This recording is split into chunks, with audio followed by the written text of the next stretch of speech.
Hello everyone and welcome to Medford Anywhere Learning TV. We're glad you're tuned in. We want to give a shout out to our friends at Southern Oregon PBS, KTVL, KDRV, and the Dove Network. Thank you for hosting us on your station. In the Medford School District, we have one shared vision, and that we believe that all are learning, and learning is for all. And what better place to do that than right here on Medford Anywhere Learning TV. Thank you so much for joining me again today. I hope you caught my mindfulness lesson yesterday, where we learned about what that term mindfulness actually means and gave some examples of both when you're already mindful and how you can be mindful.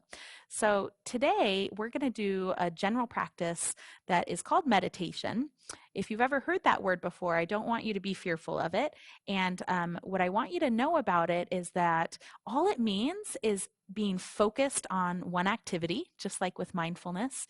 And it is an opportunity for you to use your imagination and be focused within your own brain on regulating your own emotions and having a calm body.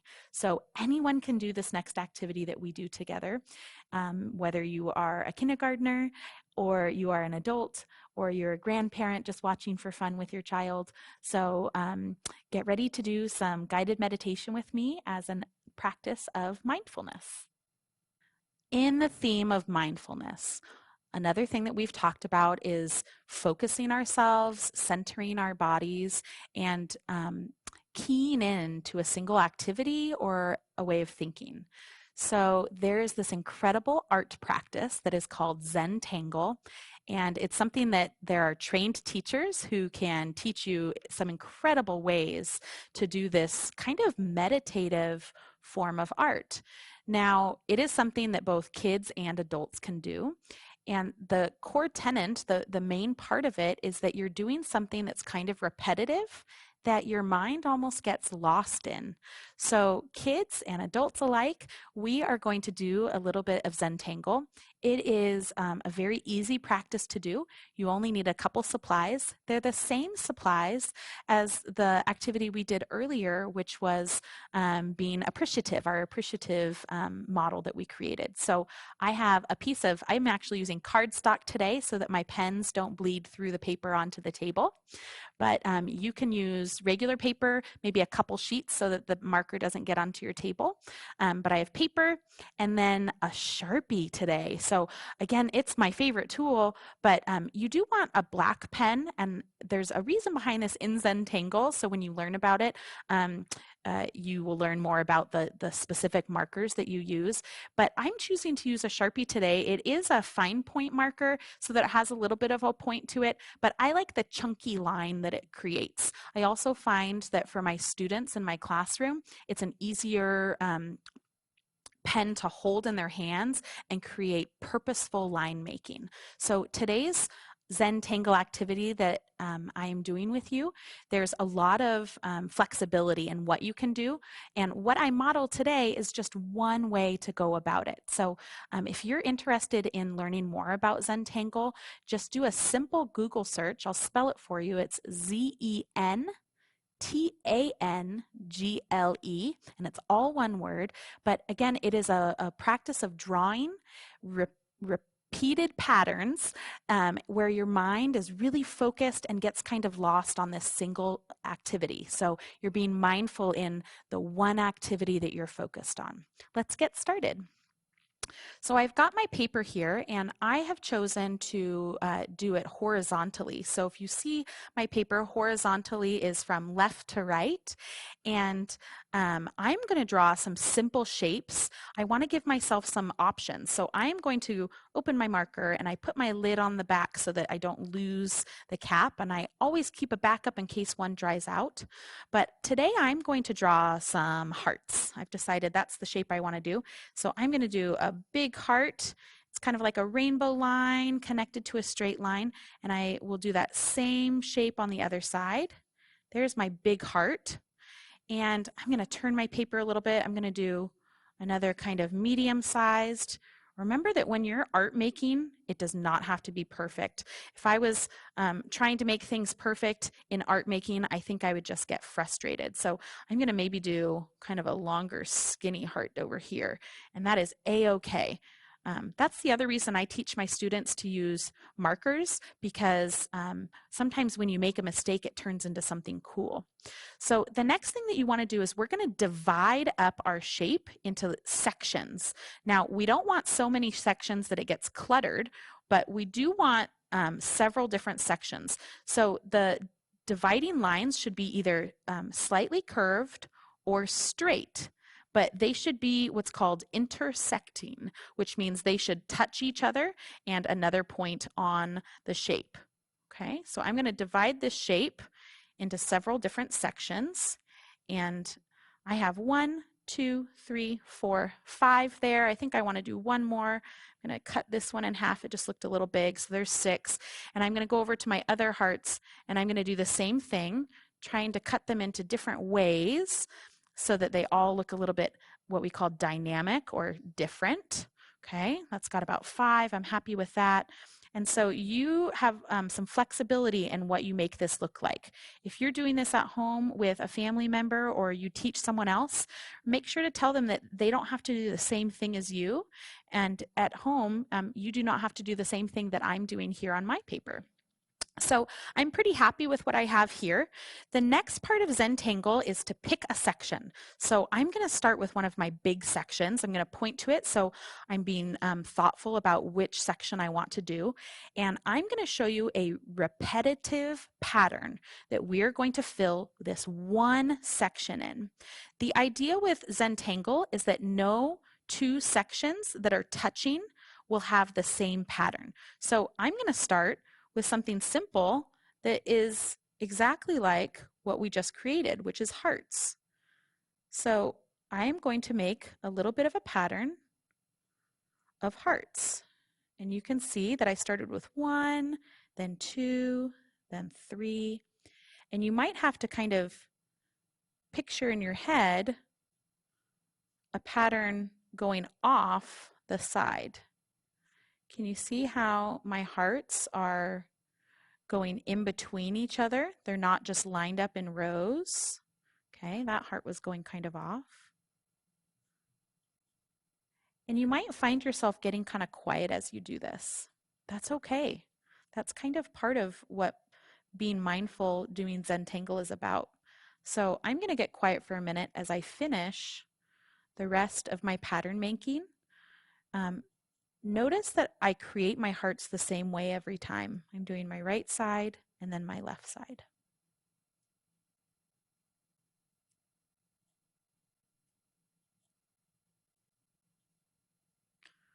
Almost done. There. I managed to fill this whole space with a repetitive pattern. And so now I'm going to pick a different section.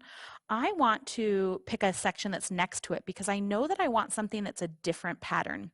And one of my favorite patterns to do is a fairly simple one, but I think it looks really pretty. And I'm going to turn my paper so that it is not all going in the same direction, but this pattern is going to be line making. Now, when you are doing Zentangle, the most important part is not being a speed demon, going really quickly through the pattern making. You are being thoughtful and intentional and purposeful about the lines that you are making.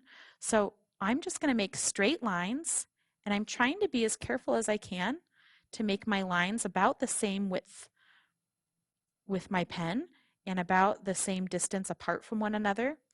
Now, just as I said in the beginning, it is a-okay if you are not perfect when you make art, because that is part of the fun. But I noticed that those ones are a little bit closer together, but it still makes my same pattern, so I'm really happy with how that turned out. And so let's do another pattern. I'm going to go right here, and this one's a little bit more complicated. So we are going to do it in 2 different steps. The first step is going to make some waves. So let's make a wave.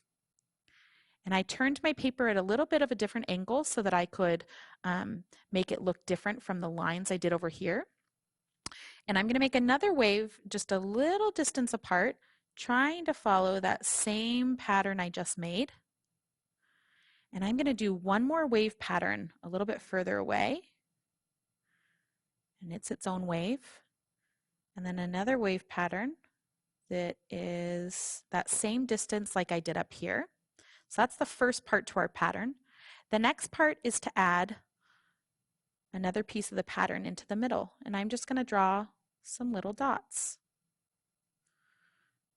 So if you are a mathematician, you might recognize all the different pattern making we are doing. And now that was kind of a trick statement because everybody is a mathematician. Everybody makes patterns, but you'll notice that I have dots, waves, dots, waves, dots. If I still had more, what would come next? Waves. So if you have a bigger section than me, you might have another set of waves. It just depends on how you divided up your heart. And if you turned your paper and did your waves a different direction, you also might have more waves or more dots, depending on how big your section is.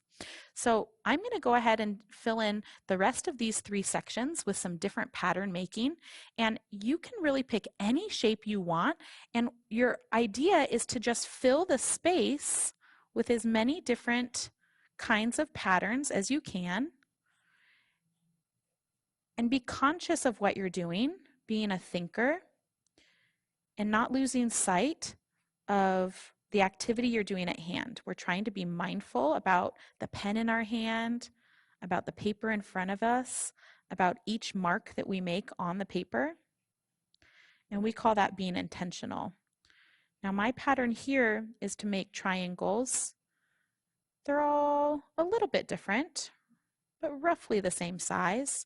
And one triangle is pointing up, one triangle is pointing down, and then I switch it on the next line.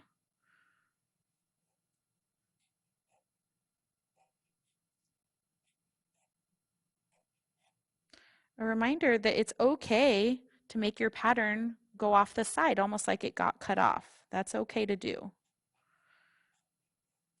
If you are truly doing the Zentangle practice, you create your triangles starting at the same corner every time.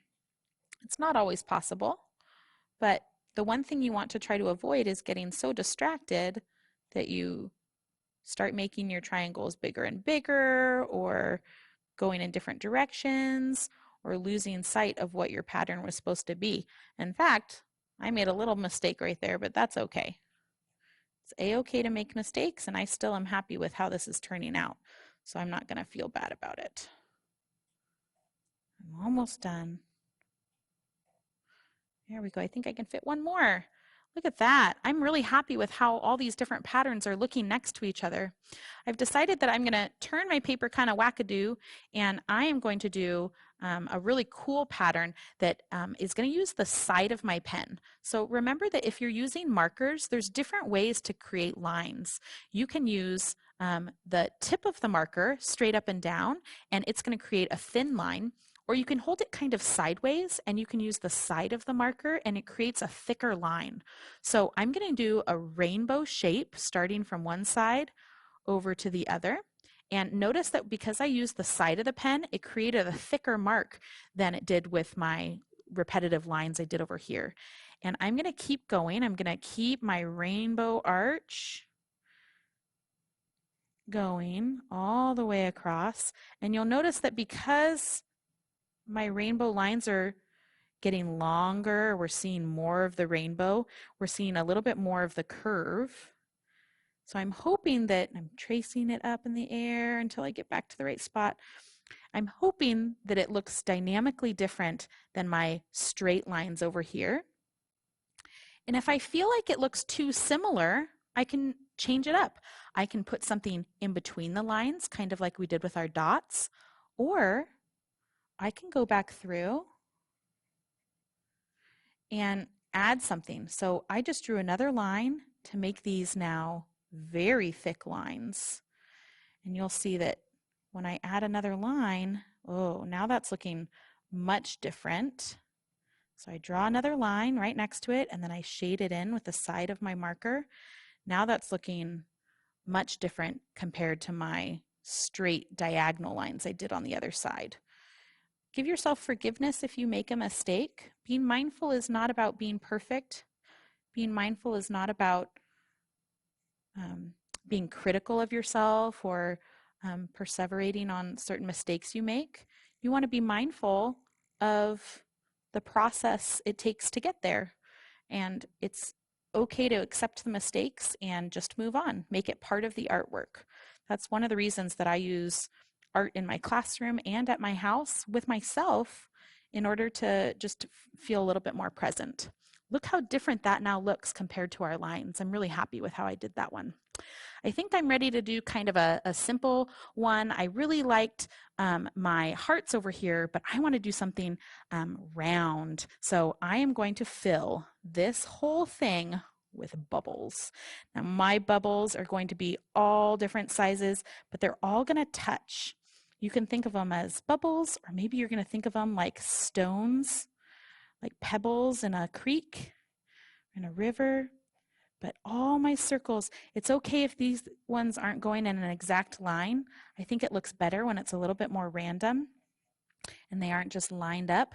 But you'll see that at the end, once I've filled this whole section with these little round pebbles, it's going to look so cool next to our lines, our thick lines that we have on that other side.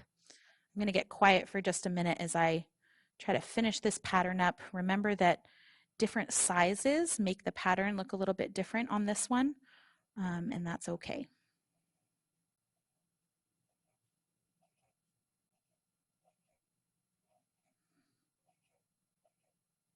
And one more to finish it off. Here we go. Wow, I am really happy with my Zentangle heart. Now, part of Zentangle is the black and white. That's part of the Zentangle practice.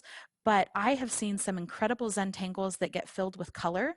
So you can also watercolor or use your color on the outside of your black and white Zentangle. And you can use any of these same patterns to fill in your other two hearts. Or you can create your own pattern using lines and other basic shapes. Just remember the idea is to make it repetitive, to do something kind of over and over so that you get lost in the creation of that pattern within that designated space. Thank you so much for doing that artwork with me today and learning about Zentangle. I hope you spend some time looking up other ways to make Zentangle patterns. I hope you create some for yourself. But remember, the practice is not about perseverating on your mistakes. It's about getting lost in the pattern making and the shapes that you're forming. I hope that you have as much fun with it as I do. And it's a practice that I use in my own home with my own kids as well as in my classroom. So have fun exploring and making some more Zentangles at home. We'll see you in a bit to do some more breathing. All right, folks, here we go. We're going to do a mindfulness practice called guided meditation. And I actually learned about this when I was in school to become a teacher, but I feel so lucky to have found a great resource in this book, which I read in my last lesson called I Am Peace. And the book is by the author Susan Verde and is by an incredible, has an incredible artist named Peter H. Reynolds who did the art and wrote the book The Dot or Ish, which are two other favorite books of mine. And so I wanted to credit them in this book because the guided meditation that I'll be providing you today is found in the back of this book. So I did not create it.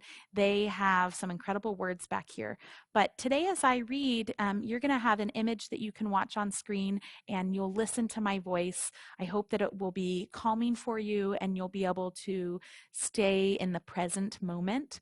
Remember that one of the main parts of mindfulness, the purpose of mindfulness is to be focused and calm your body and do what's called self-regulate. So that is where you are thinking about the actions that your body are taking. And so guided meditation is going to be an opportunity for you to get lost in your imagination.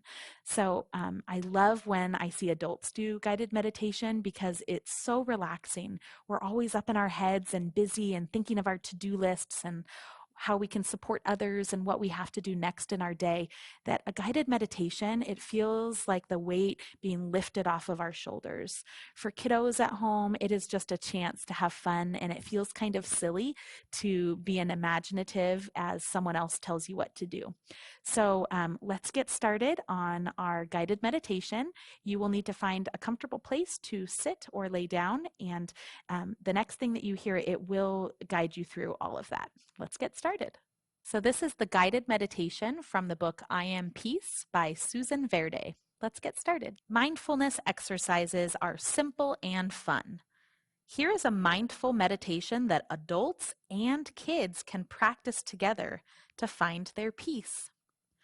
One of the easiest and most common mindfulness exercises is learning how to focus on our breath.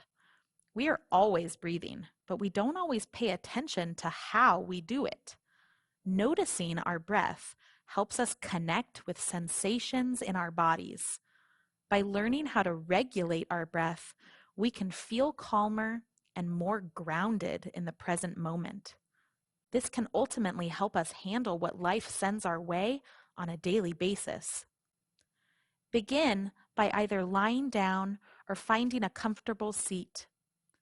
Close your eyes and gently place your hands on your belly. Notice your breathing at this very moment. Is it fast or slow? Can you feel it filling your belly as you breathe in? Lift a hand and place it in front of your mouth. When you breathe out, what does the air feel like on your hand? Is it warm? Cool? Just notice. There is no right or wrong answer. With both hands back on your belly, start breathing in through your nose if you weren't already. This will help slow down your breathing and filter the air going into your body. Imagine your belly is like the ocean. With each inhale, the waves rise, and with each exhale, they fall. Feel your belly rising and falling as you breathe. Now imagine there is a small boat on your ocean, your belly. What does it look like? You don't want the boat to capsize, but you do want to help guide it toward the shore. You can do this by taking nice, slow, deep breaths in and out through your nose. Create a steady rhythm for your boat by breathing in for 3 counts and out for 3 counts. As your belly rises and falls, continue to guide your boat. After a few cycles of slow and steady breathing, imagine your boat has safely landed on the shore. Now bring your attention back to the rise and fall of your belly as you breathe in and out, in and out. Begin to notice how you feel. Is your breathing different than it was when you first started? Does your body feel different? What about your mind? Is it sleepy or full of thoughts? Is it calm? Again, there is no right or wrong answer. When you feel ready, slowly open your eyes. If you are lying down, gently bring yourself to a seated position and say something kind to yourself. You are wonderful. You are special. You are peace. You have just practiced mindfulness. Thank you so much for joining me today in my practice, and I hope you got as much out of it as I did. I loved teaching you, and I hope it's something that you're able to integrate into your own life, even in just these small ways of learning about breathing and being present in the moment. I know it will help you at home just like it does for me. Thanks again for joining me. Thanks for tuning in to Medford Anywhere Learning TV. Medford School District is a place where all are learning, and learning is for all.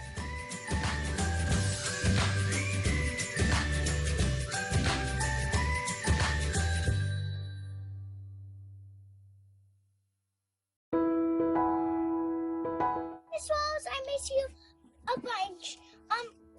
I hope that this virus stops so I can see you more. Miss you. We love you. I wanted to say hi to Miss Rossi's class and all my friends at Jacksonville, and I miss you. Bye. Hello, my name is Christian Chavez, and I go to KUA's charter school, and I want to give a huge shout out to Miss Kay Derrickson. She is highly respected with my family and I, and I just want to let her know that she is super important to me because she helps me with my education, and I hope she stays safe. Mr. Smith, I love you. Thank you, Mrs. Pardo and Mrs. Manili. We miss you and love you. Bye. I appreciate Mrs. Boyles because she's very hardworking, easy to talk to, and loving and understanding to all her students. Thank you for all your hard work, Mrs. Beard. I miss you. Thank you, Miss Younger, for everything you do. I miss you. Hi, Mr. Romery and Senora Weintraub. Thank you for all you've done for me. Hi, Mrs. N. I'm making you a cat because I miss you so much. I hate being on camera, but I wanted to let my teachers know how much I love them and how much I miss them. Thank you guys for being the best and the greatest. Thank you so much for teaching me. Hi, my name is Natalia and I go to Lone Pine School. My teachers are Miss Southmead and Miss LaBelle. I want to thank them for always supporting me even through this hard time with coronavirus and doing Zoom calls to teach each other every Wednesday. I just want to thank you, Miss S and Miss L. And thank you all teachers. I appreciate you. Bye. The teacher that I am thankful for is Mrs. Fowler. She's always very caring and pushes me to my limits and is always smiling. You're the best teacher ever, Mr. Nicholson. I miss you. Hi, my name is Taylor, and I go to Abraham Lincoln Elementary, and my teacher is Mr. Allman, and I miss all my friends. Hi, Mrs. Abbott. Thanks for being my teacher. I really miss you. Mrs. Carson, I thank you for everything that you do. I miss you. Thank you. Allison, I miss you a lot. I can't wait to see you. Bye. Hi, Miss Alderman. I appreciate you because you work so hard for our class to take care of us. And I miss you. Say hi, Miss Tolson, for being my teacher!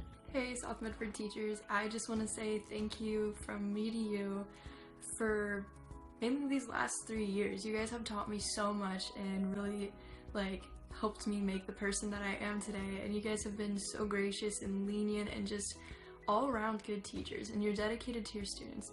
So if you've had me as a student, I just want to say personally thank you so much, and for always taking the time to teach me and explain things and answer my millions of questions. And also, even now in quarantine, you guys are still dedicated to your students and you're still working hard to teach us. And I just want to say thank you, and I hope you guys are doing good. I'm thankful for Miss Blessy at Roosevelt School. She's the best. Hi, Mr. Barbie, thank you. I'd like to say hi to all my 6th grade teachers, Mr. Franklin, Miss Banky, and Miss Cabot. Thank you, Mrs. Stratton. Thanks, Miss Murphy at Hoover Elementary. We miss you. Hey, Miss Stud. I love being in your class. I miss you. Go Beavers. Go, Mrs. Dawson. Hey, Team 72 teachers. Thanks for being so great. I miss you. Go Bulldogs. Hey, I just want to give a shout out to Miss Mia's class at Jacksonville Elementary. And a hi to all of the students, staff, and teachers. I miss you. Bye. Hello, I am Malachi. I go to Lone Pine School. My teacher is Mrs. Mock, and I want to thank her so much for helping me out on math problems, reading problems, my writing, and all of my school stuff.